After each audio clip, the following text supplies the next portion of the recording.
नमस्कार दोस्तों, आज हम चर्चा का जो विषय है वो नेक्स्ट पार्ट की तरफ चल रहे हैं। हम आपको जो डिस्कशन चल रहा था हमारा वो चल रहा था बैक्टीरियम या बैक्टीरिया, और बैक्टीरिया का आज ये लास्ट सेक्शन होगा। आज हम बात करने वाले हैं इसके रिप्रोडक्शन की। रिप्रोडक्शन अर्थात यहाँ बात होगी जनन की, और जनन क्या की जो बात होगी आज इकोनॉमिक इम्पोर्टेंस की भी बात होगी। इकोनॉमिक इम्पोर्टेंस, आज हम इसके आर्थिक महत्व की भी बात करेंगे और इसके जनन की भी बात करेंगे। यहाँ से ढेर सारे क्वेश्चन हमें एग्जाम में देखने को मिलते हैं, तो काफ़ी महत्वपूर्ण हो जाता है। और मैं कई दिनों से मैं प्रयास कर रहा हूँ कि वीडियो आपको यूट्यूब पर दूँ, तो आज ये वीडियो चूँकि ऐप का वीडियो है, यानी ये ऐप पर वीडियो जाएगा। आज मैं कोशिश करूँगा कि ये वीडियो यूट्यूब पर भी चला जाए, तो यहाँ से ढेर सारे क्वेश्चन बनते हैं। तो हम बैक्टीरिया की रिप्रोडक्शन की बात करते हैं। ये हमें लगता है 10वां या 11वां वीडियो होगा आपके लिए ऐप का। तो जनन क्या होता है, जनन प्रक्रिया क्या होती है? तो जो जनन होती है वो क्या होता है? इंक्रीज द सफरिंग, या अपनी जैसे जीवों को उत्पन्न करने की जो प्रोसेस है उसे जनन के नाम से जानते हैं। और 3 विधियां होती हैं, जिसे वेजिटेटिव, एसेक्सुअल और सेक्सुअल कहते हैं। वेजिटेटिव को हम कायिक जनन के नाम से जानते हैं, और इसको हम अलैंगिक जनन के नाम से जानते हैं। इसे हम लैंगिक जनन के नाम से जानते हैं। ध्यान रखिएगा, लैंगिक जनन के नाम से जानते हैं। तो बात करने वाले हैं वेजिटेटिव रिप्रोडक्शंस की। वेजिटेटिव रिप्रोडक्शंस होता क्या है और इसमें कौन कौन से आते हैं, तो ये भी है। और तो इनमें से ये तो हमने बता दिया। अब हम सीधे बाइनरी फिजन पर चलते हैं, क्योंकि जो क्वेश्चन बाइनरी फिजन से बने हैं लगभग 2 से 3 क्वेश्चन यहाँ से आपके टीजीटी और पीजीटी, इसके अलावा जीआईसी, इसके अलावा एलटी। हाँ, एक और जानकारी देते हैं, एलटी की वैकेंसी में भी नवंबर में आनी चाहिए। नवंबर में भी लास्ट नवंबर तक हर हाल में आ जानी चाहिए, और इसमें तैयारी का मौका किसी को नहीं मिलेगा। फॉर्म पढ़ेंगे और हो सकता है जिस हिसाब से आयोग सक्रियता दिखा रहा है, तो इसका मतलब ये है कि बहुत जल्द ही एग्ज़ाम की डेट घोषित कर दी जाएगी। इसमें इंटरव्यू है नहीं, बड़ी वैकेंसी आएगी। बहुत अच्छा चांस है। जो लोग यहाँ चूक रहे हैं टीजीटी पीजीटी में, वो इसको बिल्कुल समझ लीजिए। देखिए, अभी जो जूनियर की वैकेंसी है उनमें बायोलॉजी वालों के होने के चांस कम रहेंगे। उसका रीज़न है क्योंकि वहाँ मैथ पूछी जाएगी। चूंकि साइंस है ना कि बायोलॉजी का पेपर है, तो जब साइंस है तो वहाँ फिजिक्स भी आएगी, मैथ भी अच्छी खासी आएगी, और बायोलॉजी के जो क्वेश्चन आएंगे वो बहुत नाम मात्र के आएंगे। तो बायोलॉजी के चक्कर में आप वहाँ नाम मात्र प्रेजेंटेशन कर सकते हैं। जो मैथ का बंदा है वो अच्छा परफॉर्मेंस करेगा, यानी वो मैथ के भी क्वेश्चन सॉल्व कर लेगा, वो क्वेश्चन आपके फिजिक्स के भी सॉल्व कर लेगा। बच्ची बायोलॉजी, तो जनरल क्वेश्चन अगर बायोलॉजी के आएंगे तो थोड़ी बहुत बायोलॉजी सबको आती हो। तो जो साइंस की स्ट्रीम वाले हैं उनका होना वहाँ जूनियर में संभव है, मगर जो बायोलॉजी के जो प्योर हैं वहाँ मतलब दाल नहीं गलेगी। तो इसलिए एलटी को आप लोग टारगेट करिए। एलटी और केवीएस दोनों वैकेंसियाँ बहुत बड़ी लेवल पे आने वाली हैं। तो बाइनरी फिजन की बात करते हैं, जिसे हम द्विखंडन के नाम से जानते हैं। किसके नाम से जानते हैं? द्विखंडन के नाम से जानते हैं। ध्यान रखें, ऐसे बोलेंगे, द्विखंडन के नाम से जानते हैं। हिंदी में द्विखंडन बोलते हैं। ये होता कब है? तो ये फेवरेबल कंडीशन में होता है, यानी अनुकूल परिस्थितियों में होता है। अनुकूल परिस्थितियों का मतलब है जब बैक्टीरिया के लिए पर्याप्त भोजन हो और जो टेम्परेचर यानी उस समय का वातावरण अनुकूल हो, तो वो अवस्था क्या कहलाती है? अनुकूल। अनुकूल का मतलब जैसे अभी हम लोगों के लिए अनुकूल वातावरण का मतलब क्या है कि मतलब ना ज़्यादा सर्दी हो, ना गर्मी हो, ना बरसात हो। तो ये कैसी अवस्था होती है? अनुकूल होती है। हम अपने काम सारे कर लेते हैं, प्रॉब्लम नहीं होती। इसी तरह बैक्टीरिया के लिए अनुकूल जब परिस्थिति होती है तो होता क्या है? 1 सेल डिवाइडेड एवरी 20 मिनट्स। जो एक कोशिका होती है, मान लेते हैं ये कोशिका है, तो प्रत्येक कोशिका 20 मिनट बाद 2 कोशिकाओं में बढ़ जाती है। अगले 20 मिनट बाद प्रत्येक कोशिका 2 कोशिकाओं में बढ़ जाती है। तो इस तरह विभाजन होता रहता है। यहाँ ध्यान रखिएगा, ये इंपॉर्टेंट है। कई बार क्वेश्चन पूछ देते हैं, ये इंपॉर्टेंट है। इंपॉर्टेंट की श्रेणी में आएगा। पूछ देते हैं कि बैक्टीरिया सेल कितनी समय में डिवाइड होती है? 20 मिनट, 30 मिनट, 40 मिनट, 50 मिनट। तो आंसर आपको करना है 20 मिनट में डिवाइड होती है। फिर क्वेश्चन बना देता है कि अगर 20 मिनट में डिवाइड हो रही तो एक बैक्टीरिया, यानी जो एक बैक्टीरिया होता है 24 घंटे में, जो 24 घंटे होते हैं, 1 सेल प्रोड्यूस्ड 4 × 10⁻ 21 बैक्टीरिया। कितने बैक्टीरिया बनाता है? यानी 4 2 और कितने 21, तो इसमें 21 जीरो लगा दो, कितने 21 जीरो, बहुत संख्या हो जाएगी। मगर फिर कहेंगे तो ऐसे तो पूरी पृथ्वी भर जाएगी बैक्टीरिया से। नहीं, इनमें से केवल 10% ही सर्वाइव कर पाते हैं। जितने बैक्टीरिया बनते हैं यानी 4 × 10⁻, जो 21 बैक्टीरिया बने उनमें से केवल इतने ही बैक्टीरिया सर्वाइव कर पाते हैं। कितने? 10%। इसका 10% बैक्टीरिया जीवित रहते हैं, बकाया बैक्टीरिया सारे किल हो जाते हैं या मर जाते हैं। अब बात करते हैं, ये इसका पिक्चर भी देख लेते हैं। इसके लिए हमने आपको पिक्चर भी लगा के रखा था जिससे कंफ्यूजन ना हो। ये बैक्टीरियल का, चूंकि हम बता रहे हैं आपको बाइनरी फिजन, क्या होता है ना, बाइनरी फिजन। बाइनरी फिजन का मतलब होता है द्विखंडन।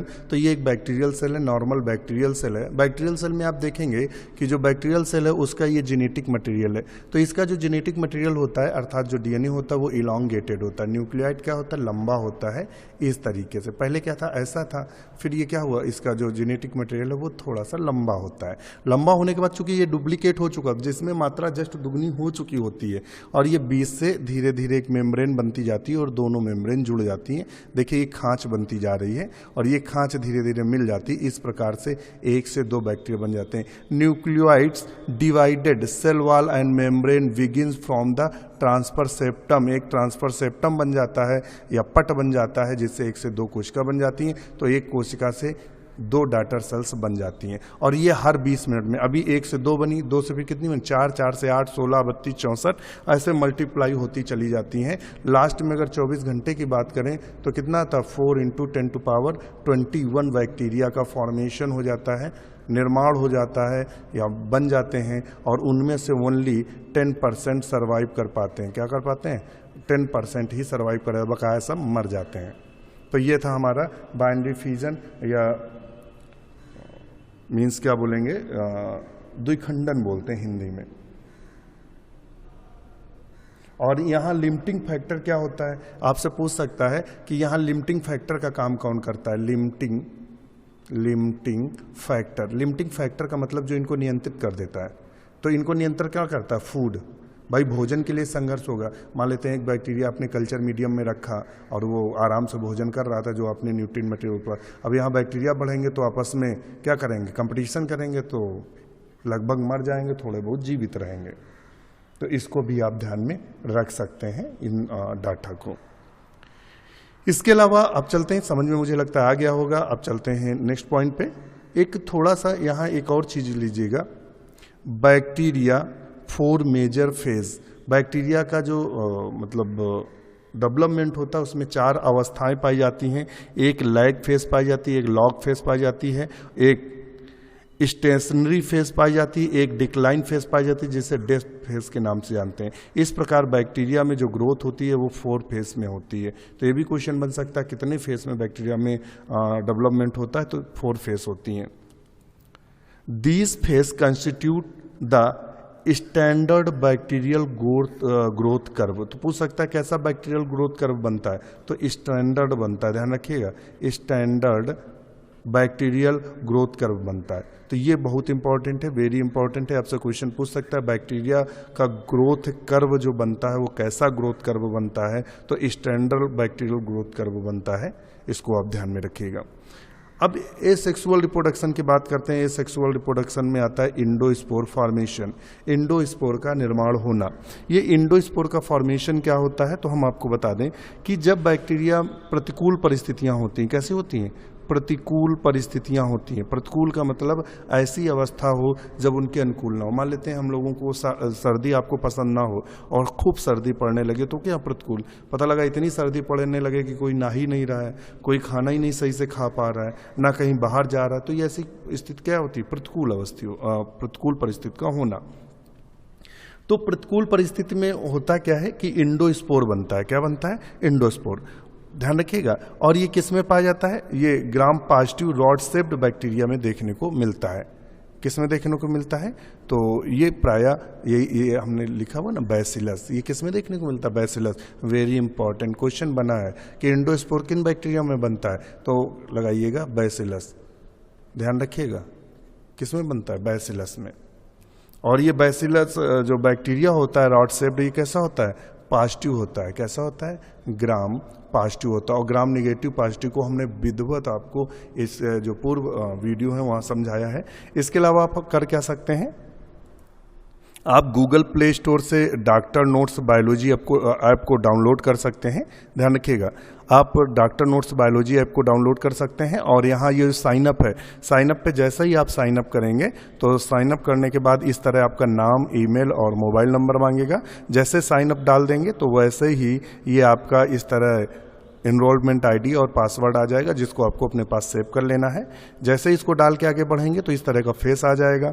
यहाँ 499 की मेंबरशिप दिखाएगा। 499 की मेंबरशिप पे आपको नोट्स हैं, प्रैक्टिस सेट है, जीएस नोट्स हैं और डिस्कशन, ये सब कुछ फ्री ऑफ कास्ट अवेलेबल रहेगा। 1 टाइम मेंबरशिप है।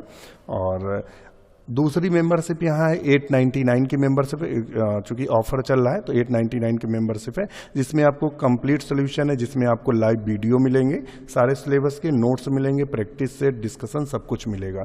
बस यहाँ बाय नाउ पे क्लिक करना है। बाय नाउ पे जैसे क्लिक करेंगे इस तरह का फेस आएगा। फिर नीचे लिखा रहेगा बाय नाउ। बाय नाउ पे क्लिक करेंगे तो ये आपका गेटवे खुल जाएगा, जहाँ आप पेटीएम और गूगल पे, फ़ोन पे, credit card, UPI, net banking आदि से पेमेंट करने के बाद जैसे ही आप जाएंगे तो इस तरह का फेस खुल जाएगा।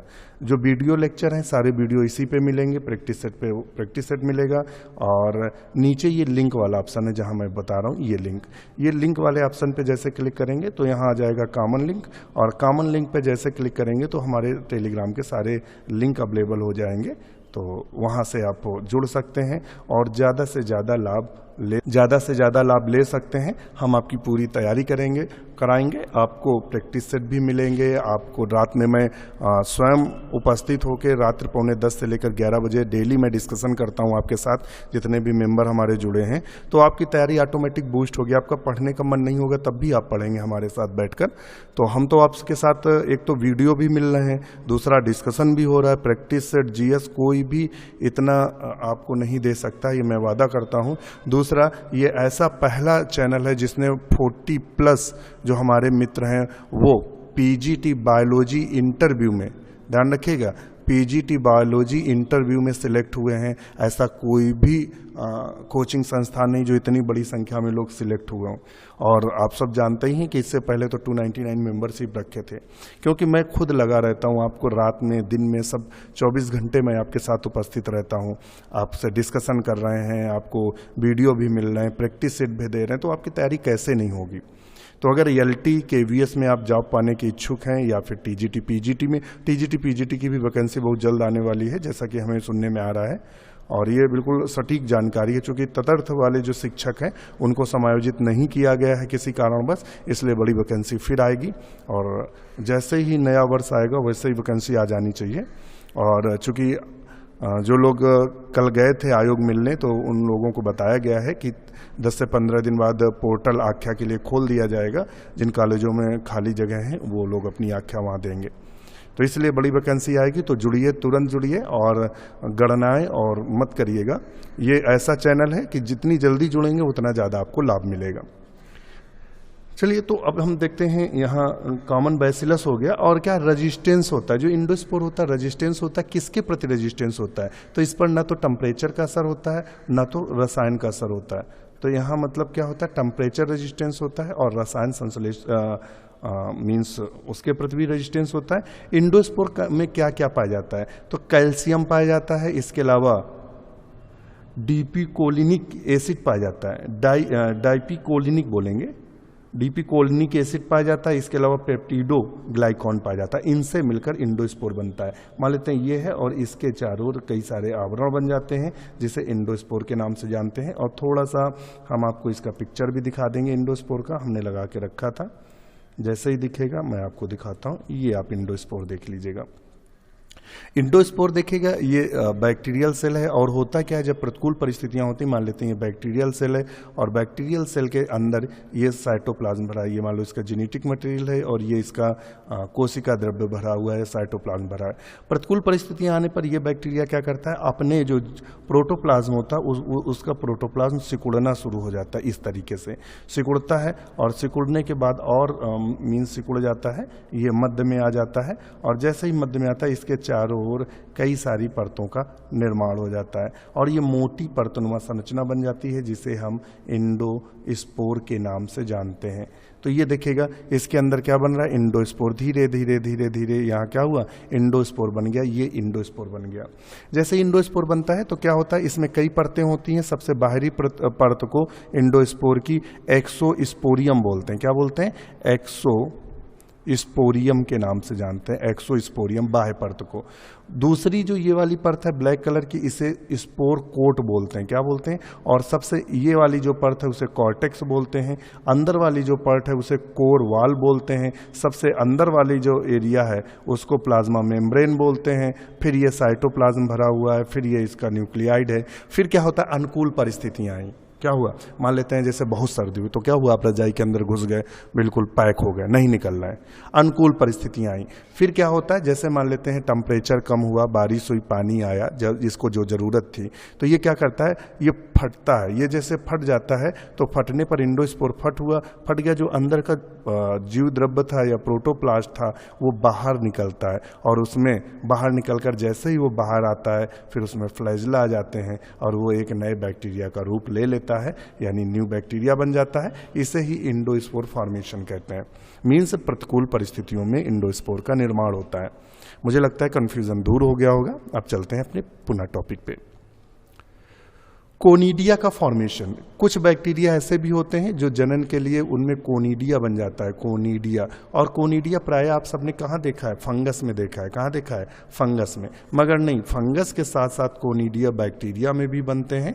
और वो बैक्टीरिया कौन से हैं जिनमें कोनिडिया देखने को मिलते हैं, तो स्ट्रेप्टोमाइसिटीज के जो सदस्य हैं, किसके हैं, स्ट्रेप्टोमाइसिस के जो सदस्य हैं, ऐसे बोलेंगे। स्ट्रेप्टो जो माइसिस के सदस्य हैं, स्ट्रेप्टोमाइसिस के जो सदस्य हैं, इनमें कोनिडिया बनता है। चूंकि ये कैसे होते हैं, फिलामेंटस होते हैं। कैसे होते हैं, फिलामेंटस। फिलामेंटस का मतलब होता है तंतुवत होते हैं। तंतुवत का मतलब होता है एक धागे नुमा होते हैं। स्ट्रेप्टोमाइसिस के सदस्य धागेनुमा होते हैं, तो इनमें कोनिडिया बनता है। कोनिडिया कैसे बनता है तो ये भी हम आपको यहीं से बता देते हैं जिससे आप समझ जाएं।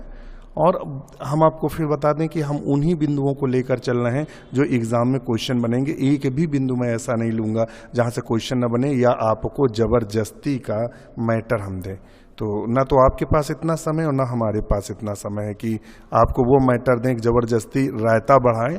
और रायते में मीन्स समझ रहे हैं, मीन्स जो दही हो वो ना हो, बकाया मट्ठा मट्ठा पानी बढ़ा के, तो ऐसी क्लासों का कोई मतलब नहीं है। तो यहाँ जो मैटर मिलेगा सॉलिड मिलेगा। और जो एग्जाम में क्वेश्चन आप जब देखेंगे, एग्जाम देने जाएंगे तो फंसे ये। तो इस संरचना को क्या बोलते हैं, कोनिडियोफोर बोलते हैं। कोनिडियोफोर के नाम से जानते हैं। और ये क्या बन गए हमारे, कोनिडिया बन गए। क्या बन गए, कोनिडिया। और ये कोनिडिया क्या होते हैं, स्वतंत्र हो जाते हैं और स्वतंत्र होकर जहाँ गिरते हैं वहाँ अंकुरित होते हैं और नए जो हमारे स्ट्रेप्टोमाइसिस के सदस्य हैं उनके नए फिलामेंट्स का निर्माण कर देते हैं। क्योंकि ये फिलामेंटस बैक्टीरिया है तो इसीलिए ये कंडीशन देखने को मिलती है। इंडोस्पोर हो गया, ये आप दोनों चीजें समझ चुके होंगे। अच्छा, इसके अलावा कुछ जातियां ऐसी भी होती हैं जिनमें जूस्पोर भी बनते हैं। ध्यान रखिएगा, कुछ जातियां ऐसी होती हैं जिनमें जूस्पोर बनते हैं। वेरी वेरी इंपॉर्टेंट, बहुत बहुत इंपॉर्टेंट है, जिनमें जूस्पोर बनते हैं। और जूस्पोर बनते किस में, तो प्राय राइजोबियम में। किसमें, राइजोबियम में। एग्जाम्पल रट के रखिएगा। एग्जाम्पल क्या है, रट के रखिएगा, क्योंकि ये एग्जाम्पल आपको कहीं मिलेगा नहीं और क्वेश्चन पूछ देगा कि जूस्पोर फॉर्मेशन। अब पता लगा आपने भी पढ़ा है और कि एल्गी और अक्सर किसमें देखने को मिलता है, जूस्पोर एल्गी में देखने को मिलता है। और या तो फिर आप आगे चलेंगे तो फंगस में देखने को मिलता है जूस्पोर। मगर राइजोबियम जो बैक्टीरिया है इसमें भी जूस्पोर बनता है।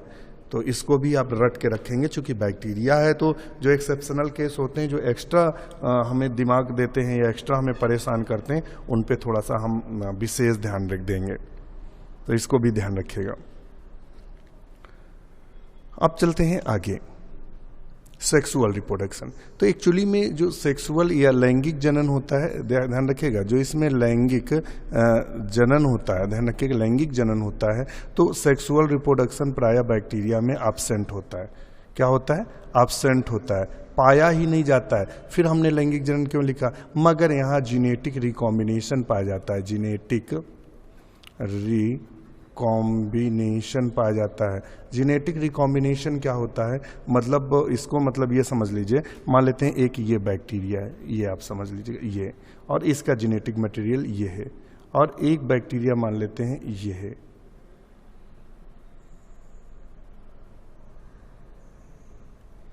मान लेते हैं एक ही कलर हो गया। मान लेते हैं एक बैक्टीरिया हमारा ये, इसका जेनेटिक मटेरियल ये। अब ये दोनों बैक्टीरिया मिल गए, मान लो ये आपस में मिल गए, तो मिलने से क्या हुआ कि एक हमारा तीसरा बैक्टीरिया बना जिसका एक जेनेटिक मटेरियल ये है और एक का जेनेटिक मटेरियल ये। भाई ये इसका दोनों मिल गए तो आ गया। ये क्या हुआ? जेनेटिक रिकॉम्बिनेशन हुआ। मतलब ऐसा जेनेटिक मटेरियल जिसमें ए और बी दोनों पाया जा रहा हो, ना तो इसमें था ना तो इसमें था, इन दोनों के मिलने से एक तीसरे प्रकार का जेनेटिक मटेरियल तैयार हुआ जो ना तो इसमें था ना तो इसमें था। मतलब ऐसा कहीं था जिसमें रेड और जो वायलेट दोनों कलर का हो, कहीं था नहीं था, वायलेट अलग था रेड अलग था। तो इसे ही जेनेटिक रिकॉम्बिनेशन बोलते हैं। क्या बोलते हैं? जेनेटिक रिकॉम्बिनेशन बोलते हैं। तो आपने देखा होगा जैसे ह्यूमन बीइंग से फर्टिलाइज करता है तो बच्चा होता है, तो देखना बच्चा ना हूबहू माँ की तरह होता है ना तो हूबहू पिता की तरह। कुछ लक्षण मिल सकते हैं, नाक भाव चेहरा मिल सकता है, मगर हूबहू नहीं होता है। लक्षणों में कुछ ना कुछ फर्क होता है। क्यों? क्योंकि माता का भी जेनेटिक मटेरियल आ रहा है उसमें और पिता का भी जेनेटिक मटेरियल आ रहा है।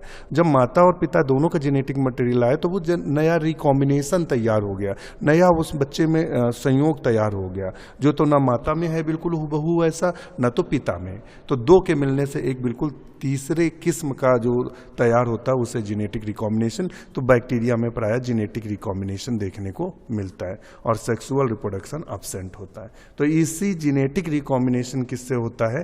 तो जेनेटिक रिकॉम्बिनेशन के लिए प्रायः 3 विधियां हैं। पहला है ट्रांसफॉर्मेशन, दूसरा है ट्रांसडक्शन, तीसरा है कंजुगेशन। इनसे वेरी वेरी इंपॉर्टेंट है, लगभग इनसे 50 बार क्वेश्चन आया हुआ है, 1-2 बार ने 50 बार। बैक्टीरिया की बैकबोन है। जो डाटा बोलते जाएं लिखते चलिएगा, ये डाटा वही है। आपको किताबों में पढ़ने बैठेंगे तो किताबें क्या है? किताबें पढ़ाने का मतलब क्या? किताबें आपके पास भी हैं, आप पढ़ लेंगे।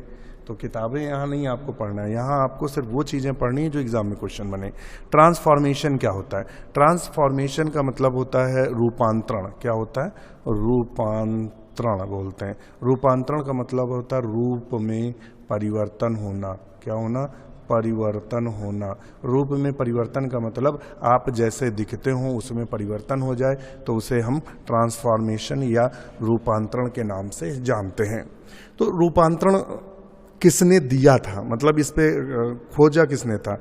तो इसमें फर्स्ट स्टडी की थी ग्रिफिथ। वेरी वेरी इंपॉर्टेंट, इसको नोट कर लीजिएगा, 100% इंपॉर्टेंट है। कई बार पूछा गया है कि ट्रांसफॉर्मेशन किसने दिया? ग्रिफिथ ने दिया। फिर एक दूसरा इंपॉर्टेंट पॉइंट्स आता है कि किस बैक्टीरिया पे इन्होंने प्रयोग किया था? तो डिप्लोकोकस निमोनी पे किया था। पी इस्तेमाल कर लीजिएगा क्योंकि स्पीसीज है। क्या है? डिप्लोकोकस निमोनियाई पे इन्होंने प्रयोग किया था। तो आपसे पूछता है कि जो ट्रांसफॉर्मेशन का जो प्रयोग था वो किस पर किया गया, किस बैक्टीरिया पर? डिप्लोकोकस निमोनियाई को सही करके आना है। पूछ दे किसने किया, तो आपको ग्रिफिथ सही करके आना है, ध्यान रखिएगा। और इसी को जो प्रयोग किया था ग्रिफिथ ने, इसी को ग्रिफिथ इफेक्ट के भी नाम से जानते हैं। क्वेश्चन पूछ सकता है ग्रिफिथ इफेक्ट होता क्या है? तो ग्रिफिथ ने जो डिप्लोकोकस निमोनियाई पे प्रयोग किया था उसी को ही ग्रिफिथ इफेक्ट के नाम से जानते हैं, ध्यान रखिएगा। और बाद में इसी को ट्रांसफॉर्मेशन को डिटेल में किसने अध्ययन किया? पूछ सकता है ट्रांसफॉर्मेशन का डिटेल में अध्ययन किसने किया? तो ट्रांसफॉर्मेशन का डिटेल में अध्ययन एवरी मैककार्टी एंड मैकलियोड ने किया था। इनको भी रट लीजिएगा, वेरी वेरी इंपॉर्टेंट है। हम इंपॉर्टेंट लगाते चलें, समझ लो ये क्वेश्चन एग्जाम में बने और बिल्कुल हूबहू बन सकते हैं। अब यहाँ जो अब बात आती है, थोड़ी सी मेन बात जो आपको कॉन्सेप्ट क्लियर कराएगी। कॉन्सेप्ट क्लियर कराना ये है कि ट्रांसफॉर्मेशन में इन्होंने किया क्या था, ये भी आप ध्यान में रखिएगा। इन्होंने किया क्या था? तो चलते हैं। इन्होंने एक्चुअली में डीएनए जेनेटिक मटेरियल जब आप बताते हैं और जहाँ ये बताया जाता है कि डीएनए एक जेनेटिक मटेरियल है, तो उसकी जब चर्चा करते हैं तो वहाँ इसको देखते हैं। तो चलते हैं अपने बोर्ड पे, और बोर्ड पे हमने इनका एक्सपेरिमेंट को लगा के रखा था जिससे आप समझ सकें, कन्फ्यूज़न ना हो। और इन्होंने कैसे किया था। बड़ा मज़ेदार है, बायोलॉजी ऐसी है कि मज़ा लेके पढ़िए तो तब तो मज़ा है, और अगर इसको बोरियत में पढ़ गए, मतलब आपको लगा कि ये तो बहुत बोरिंग है, तो समझ लो कि आना और जाना कुछ नहीं है, सिर्फ आप परेशान रहेंगे। हाँ, तो चलो देखते हैं इन्होंने क्या किया कि जो निमोनिया का जो अभी बताया था ना कि जो निमोनिया वाला इन्होंने बैक्टीरिया लिया था, तो उसको उन्होंने 2 तरह के स्ट्रेन लिए। ये क्वेश्चन पीजीटी में पूछा गया, ध्यान रखिएगा, ये पीजीटी में हो या टीजीटी 21 में या 21 पीजीटी में क्वेश्चन बना है। एक्चुअली में हम क्वेश्चन देखते ही ये जरूर बता देते हैं कि क्वेश्चन बना है कि नहीं बना है। अब इतना नहीं याद रहता है, चूंकि इतने पेपर हुए, 16 वाला पेपर हुआ, फिर 21 वाला हुआ, फिर पीजीटी 21 हुआ, फिर उसके बाद आपका जीआईसी हुआ, फिर आश्रम पद्धति हुआ, तो इतने पेपर हुए तो इतना तो सटीक नहीं बता सकते। मगर इन पेपरों में देखेंगे तो एक क्वेश्चन ये बिल्कुल सेम टू सेम पूछा था। उसने पूछा था कि जो नॉन वायरुलेंट थे, जो ग्रिफिथ ने नॉन वायरुलेंट लिया था, वो कौन सा स्ट्रेन था, आर था या एस था। तो ध्यान रखिएगा, जो नॉन वायरुलेंट था वो आर स्ट्रेन था। कैसा था? आर स्ट्रेन था। आर स्ट्रेन का मतलब समझ रहे हो? आर स्ट्रेन का मतलब था नॉन कैप्सुलेटेड, नॉन कैप्सुलेटेड, ऐसा बैक्टीरिया जिसके ऊपर कैप्सूल नहीं था। दूसरा क्या था? ये क्या थे? नॉन वायरुलेंट थे, यानी उग्र नहीं थे, उग्र नहीं थे। जब उग्र नहीं थे तो ये रोग भी उत्पन्न नहीं करते थे, रोग उत्पन्न नहीं करते थे, नहीं करते थे। तो इन्होंने क्या किया, इंजेक्शन में इसको भरा, इस बैक्टीरिया को, और चूहे में लगा दिया, इंजेक्टेड माउस। चूहा वैसे का वैसा रहा, चूंकि जब ये रोग उत्पन्न ही नहीं, बैक्टीरिया शरीर के अंदर गया चूहे के, मगर रोग उत्पन्न नहीं कर रहा था, तो चूहा आराम से जीवित था, कोई उसको दिक्कत नहीं हुई। एक दूसरा इन्होंने बैक्टीरिया लिया, मतलब इसी जाति का दूसरा बैक्टीरिया लिया जो वायरुलेंट था। वायरुलेंट का मतलब कैसा था? उग्र था। उग्र का मतलब समझ रहे हैं, मतलब विध्वंसक था, या कैप्सुलेटेड बोल सकते हैं। कैसा था? कैप्सुलेटेड था। इस कैप्सुलेटेड बैक्टीरिया को इन्होंने इंजेक्शन में भरकर चूहे को लगा दिया। चूहे को जैसे लगाया उसको निमोनिया हो गया और मर गया। भाई निमोनिया हो गया, मर गया। तो एक क्वेश्चन यहां से ये बनता है कि जो ग्रिफिथ ने वायरुलेंट लिया था उसको किससे प्रदर्शित किया था? तो उसे प्रायः यस स्ट्रेन से प्रदर्शित किया था। किससे प्रदर्शित किया था? यस स्ट्रेन से। यस का मतलब ध्यान रखिएगा स्मूथ, हम आपको ट्रिक बता रहे हैं। स्मूथ का मतलब होता है चिकना, और चिकना कौन होगा? जिसके ऊपर कैप्सूल पाया जाए। और कैप्सूल किस पर पाया जाएगा? जो उग्र होगा, वायरुलेंट होगा, ऐसे याद रख सकते हैं। अब उन्होंने क्या किया, ध्यान रखिएगा, उन्होंने यस स्ट्रेन को, ये वाला जो रोग उत्पन्न कर रहा था जिससे चूहा मर गया, उसको गर्म किया। गर्म करने के बाद बैक्टीरिया किल हो गया, बैक्टीरिया मर गया। जब बैक्टीरिया मर गया तो उन्होंने क्या किया, उसको मतलब गर्म करने के बाद बैक्टीरिया मर गया, उसको इंजेक्शन में भरा, उसी गर्म लिक्विड को, और चूहे में लगा दिया। तो चूंकि बैक्टीरिया मर चुका था तो चूहा जीवित रहा, कोई असर नहीं आया। फिर उन्होंने क्या किया, ये जो आर स्ट्रेन वाले थे, यानी जो नॉन वायरुलेंट थे, नॉन कैप्सुलेटेड थे, इनको मान लेते हैं, ये लिया इनको, और ये मान लेते हैं ये क्या थे, नॉन कैप्सुलेटेड थे, और ये वाले कैप्सुलेटेड। तो इन्होंने क्या किया कि जो ये था जिसको कैप्सुलेटेड वाले को गर्म करके मार दिया था, इसके लिक्विड में ये वाला बैक्टीरिया रख दिया। तो जैसे ये वाला बैक्टीरिया रखा तो इसका जो डीएनए था, कैप्सूल वाले का जो डीएनए था, वो कैप्सूल वाले का डीएनए नॉन कलर चेंज करें क्या, हाँ ऐसे करो, मान लेते हैं ये, सॉरी ये कर दें, ये मान लेते हैं ये वाले थे, मरे हुए हैं, तो इन्होंने मरे वाले ये रख लिए, ये मान लो मरे वाले हैं। और मरे में क्या है, यहाँ वो मर तो चुके हैं मगर उनका डीएनए तो है अभी। और ये कौन से थे, तो ये वाले, ये दोनों को इन्होंने मिक्स कर दिया। जब दोनों को मिक्स कर दिया तो ये इनका जो डीएनए था, ये वाला नीला वाला, और ये जो थे ये वाले, कौन से, ये वाले, इन वालों ने इनका डीएनए अपने अंदर ले लिया। जैसे ही डीएनए लिया तो इनके चारों ओर भी कैप्सूल बन गया। जैसे इनके चारों ओर कैप्सूल बन गया तो जो अभी नॉन वायरुलेंट थे, नॉन कैप्सुलेटेड थे, वो कैसे हो गए, कैप्सुलेटेड हो गए। और जैसे ही इंजेक्शन में भर के लगाया तो जो अभी तक रोग उत्पन्न नहीं कर रहे थे वो रोग उत्पन्न करने लगे और चूहा फिर मर गया। तो इससे क्या पता चला कि जो नॉन कैप्सुलेटेड थे रोग नहीं उत्पन्न कर सकते थे, जैसे ही कैप्सुलेटेड का डीएनए उनके अंदर आया तो वो भी किस में बदल गए, कैप्सुलेटेड में बदल गए। तो इससे पता चला कि उनके रूप में क्या हो गया, रूप में परिवर्तन हो गया। और रूप में परिवर्तन को ही हमने क्या कहा, रूपांतरण। इससे सिद्ध हुआ कि DNA is a genetic material. जो डीएनए है वही मुख्य है, वही रूप में परिवर्तन करता है, वही मुख्य ऐसे विषय वस्तु है या ऐसा पदार्थ है जो किसी के रूप में परिवर्तन कर सकता है। ये था हमारा ग्रिफिथ का प्रयोग। अगर कोई क्वेश्चन हो तो आप हमें कमेंट्स बॉक्स में लिख सकते हैं।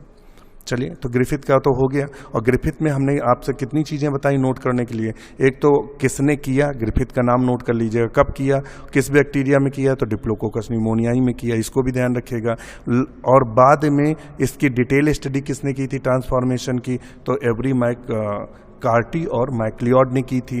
और क्या याद करना है, याद करना है जो नॉन वायरुलेंट थे तो ग्रिफिथ ने उनको आर स्ट्रेन कहा, जो वायरुलेंट है उसे यस स्ट्रेन कहा। बस इतना ही काफ़ी है। यहाँ से 4 से 5 या 6 बिंदु आपको नोट करके रखने हैं। अब चलते हैं अपने नेक्स्ट पे पॉइंट पे। अब आता है ट्रांसडक्शन क्या होता है। ये ट्रांसडक्शन कौन सी बला है। ट्रांसडक्शन को हिंदी में जब बोलते हैं तो ट्रांसडक्शन को पराक्रमण बोलते हैं।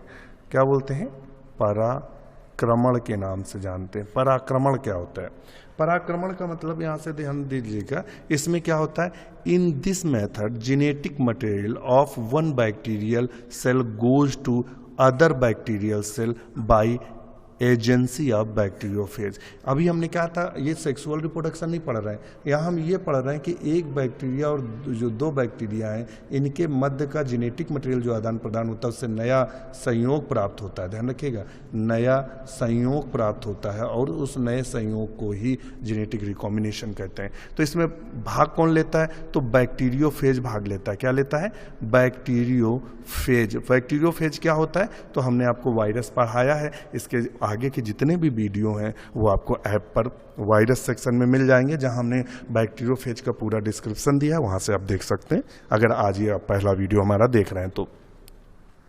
और ध्यान रखिएगा, जो ऐप पर वीडियो हैं कृपया कोशिश करिएगा क्रम से देखिएगा, एक के बाद एक देखिएगा तो आगे का ऑटोमेटिक आप समझते चलेंगे। और बीच से एकदम सुनेंगे तो पता ही नहीं चलेगा। मान लेते हैं कोई मूवी है लगी है और मूवी के बीच में एकदम आप देखने में पहुंच जाए तो पता ही नहीं चलेगा कि हीरो की प्रॉब्लम क्या है और जो हीरोइन है वो क्या है और जो उसमें विलेन है वो क्या है, इसको मार क्यों दिया, वो रो क्यों रही है, पता ही नहीं चलेगा। तो फिर या तो आप फ्लैशबैक देखो, तो इससे अच्छा है सारे वीडियो क्रम से देखोगे तो आपको पढ़ने में कोई दिक्कत नहीं। और नोट्स बनाते चलिएगा, बिल्कुल पॉइंट टू पॉइंट नोट्स हैं। इनमें एक भी पॉइंट हमने ऐसा नहीं डाला है जो आपके लिए मतलब परेशानी का सबब बने और आपको लगे कि क्या सर ने तो पूरी किताब ही पढ़ाना, ऐसा नहीं है। बिल्कुल बैक्टीरिया के 2-3 वीडियो में पूरा बैक्टीरिया खत्म। अच्छा, तो अभी हम बताएंगे। तो यहाँ एजेंसी का काम कौन करता है, यानी वेक्टर का काम करता है बैक्टीरियोफेज। ये बैक्टीरियोफेज करता क्या है, मान लेते हैं एक बैक्टीरिया ये है और एक बैक्टीरिया बी है। यहाँ बैक्टीरियोफेज ए के डीएनए को ले जाकर बी में दे देता है और बी में जैसे ए का डीएनए जाएगा तो इसका मतलब ये रिकॉम्बिनेंट हो जाएगा। ध्यान रखिएगा, इसको डिस्कवर किसने किया था, तो जिंडर और Lederberg. Very very important question कई बार बना है कि जो ट्रांसडक्शन है उसको डिस्कवर किसने किया था, तो जिंडर और लीडरबर्ग ने। एक और इम्पॉर्टेंट पॉइंट नोट कर लीजिएगा यहाँ, जो एग्जाम में क्वेश्चन बनता है वो है कि किस बैक्टीरिया में किया था। यहाँ बैक्टीरिया कौन सा लिया था, बैक्टीरिया तो साल्मोनेला टाइफिन्यूरियम। कौन सा लिया था, साल्मोनेला टाइफिन्यूरियम नाम का बैक्टीरिया लिया था। ये साल्मोनेला टाइफिन्यूरियम नाम का जो बैक्टीरिया था, इसको जिंडर और लीडरबर्ग ने अपने एक्सपेरिमेंट में लिया था, जो ट्रांसडक्शन था। अब हम पिक्चर के माध्यम से दिखा देते हैं आपको, मतलब जो चीज़ें मिलेंगी वो विद आपको डिस्क्रिप्शन के साथ मिलेंगी, जिससे आपको समझने में प्रॉब्लम ना हो, इसका हम पूरा ख्याल रखते हैं। अगर इस पिक्चर पे नज़र डालेंगे, पिक्चर तो हमें लगता है ज़्यादा छोटा है, इसको थोड़ा सा ऐसा घुमा लेंगे, ठीक है। तो थोड़ा सा आप लोग भी समझिएगा और थोड़ा हम भी उसको कोशिश करेंगे कि समझ लें। ऐसे घुमा लिया, मान लेते हैं ये बैक्टीरियल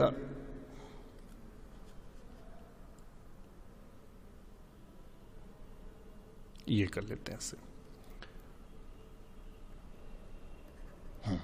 ये मान लेते हैं ये बैक्टीरिया है, ये क्या है, बैक्टीरिया सेल है, और ये क्या है, वायरस है। क्या है, वायरस। कौन सा वायरस है, बैक्टीरियोफेज। कौन है, बैक्टीरियोफेज वायरस है।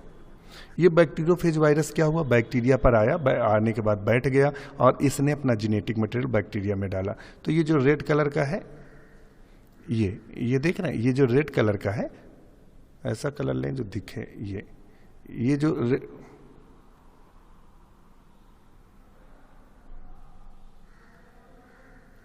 ये जो देख रहे हैं रेड कलर का ये डाल रहा है, ये इसका फेज का डीएनए। अब ये क्या किया, इस वायरस के अंदर चला गया, पूरी बात समझिएगा।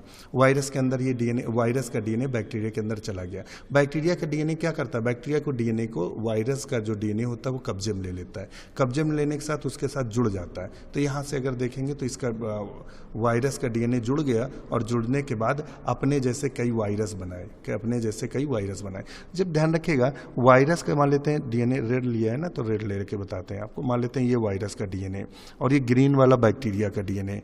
तो जब ये वायरस का डीएनए बैक्टीरिया के डीएनए से जुड़ता है तो छोटा टुकड़ा कभी न कभी वायरस के डीएनए के साथ जुड़ा रहता है। छोटा टुकड़ा जुड़ा रहा और इससे क्या हुआ, पुनः नया वायरस बन गया। और जैसे ही ये नया वायरस बना तो इसके साथ एक छोटा सा टुकड़ा बैक्टीरिया के डीएनए के लगा है और बकाया ये वायरस का डीएनए। अब ये वायरस बैक्टीरियोफेज गया, दूसरे बैक्टीरिया पे आक्रमण कर दिया। तो ये मान लेते हैं ए बैक्टीरिया है, अब ये जाकर कहाँ आक्रमण कर रहा है, इस बी बैक्टीरिया पे कर रहा है। और मान लेते हैं बी बैक्टीरिया का डीएनए मान लेते हैं काला है, ठीक है। अब इसका ये वायरस गया, इस पे बैठ के अपना डीएनए डाला, तो इसका डीएनए कैसा था, लाल था, ये लाल था। मगर ए वाले डीएनए का छोटा टुकड़ा यहां आ गया।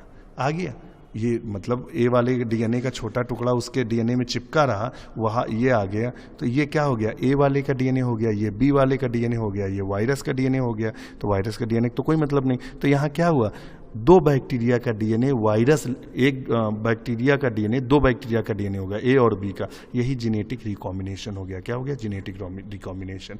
और ये कौन करा रहा है, तो ये करा रहा है वायरस। अगर वायरस ना होता तो ए से बैक्टीरिया का डीएनए बी में कौन लाता, तो वायरस ही तो ले आया, छोटा टुकड़ा अपने साथ चिपका लाया और बी में ले आया। तो इसे ही जेनेटिक रिकॉम्बिनेशन कहते हैं, इसे ही ट्रांसडक्शन के नाम से जानते हैं। अब आते हैं नेक्स्ट पॉइंट पे, ये कंजुगेशन क्या होता है। तो देखते हैं कंजुगेशन क्या होता है।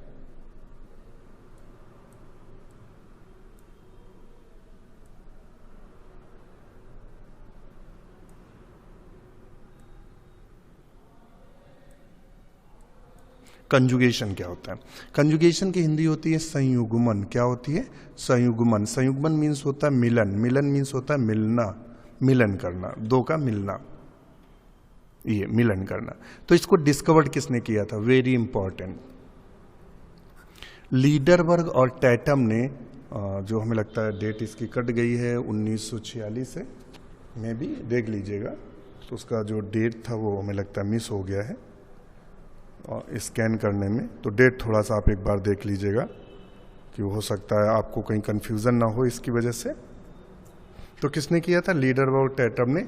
1947 ही होगा, 1947। किसमें किया था, ई कोलाई। तो यहाँ से दो इंपॉर्टेंट चीजें बनी, नोट करके रखना है। Conjugation discovered by Lederberg and Tatum, किस बैक्टीरिया पे किया, तो इश्चेरिचिया कोलाई पे किया, ये मुख्य है। Conjugation between donor cell and recipient cell, यहाँ दो सेल्स भाग लेती हैं। एक सेल डोनर सेल होती है, डोनर सेल का मतलब दाता कोशिका होती है, और एक जो होती है वो ग्राही कोशिका होती है, ग्राही मतलब रिसिपिएंट सेल्स होती है जो लेती है। जो डोनर सेल्स होती है, ध्यान रखिएगा, जो दाता सेल्स होती है या देने वाली जो सेल्स होती है, उसमें क्या होता है, डोनर सेल्स में सेक्स पिली भी पाई जाती है और यप फैक्टर भी पाया जाता है। मान लेते हैं कि ये बैक्टीरिया है, इसमें ये पिली भी पाई जा रही है, ये पिली भी है, ध्यान रखना है, पिली भी है। और इसमें क्या है, इसमें मान लेते हैं ये यप फैक्टर भी है। और जो ग्राही है, मान लेते हैं ये कौन सी है, ये ग्राही है जो लेगी, इसमें ना तो ये पिली है और ना तो यप फैक्टर है, ये ऐसी कोई संरचना नहीं है। समझ में आ गया। तो वही लिखा है, donor cell is having sex pili and F factor, whereas recipient cell is lacking both.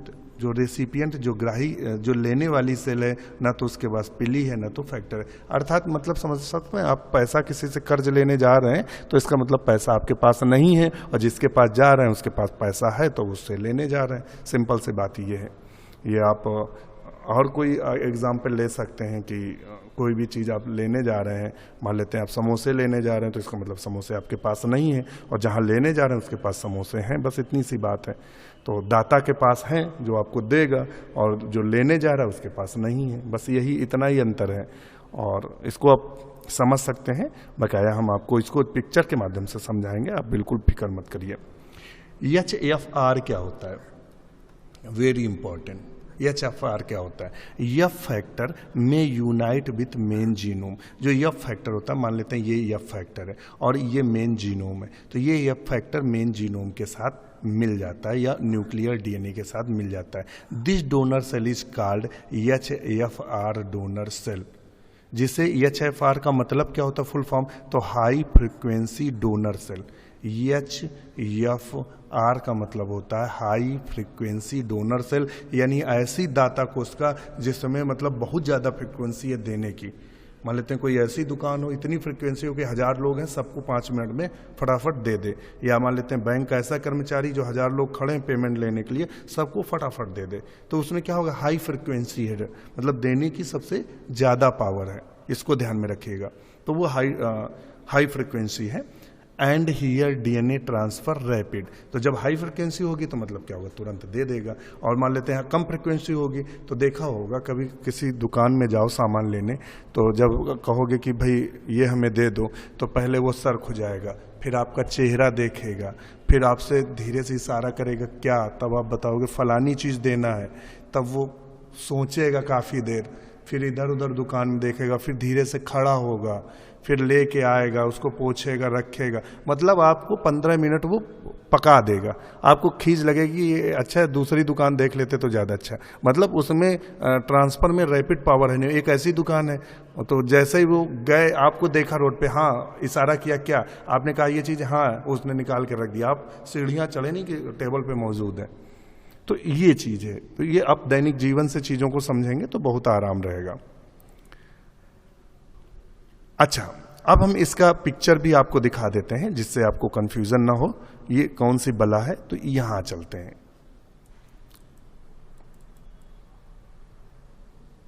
ये इस पिक्चर को नजर डालिएगा, देखिएगा ये वाला डोनर सेल है। ये कौन सी सेल है, डोनर सेल है, सॉरी डोनर सेल है, यानी डोनर बैक्टीरिया है।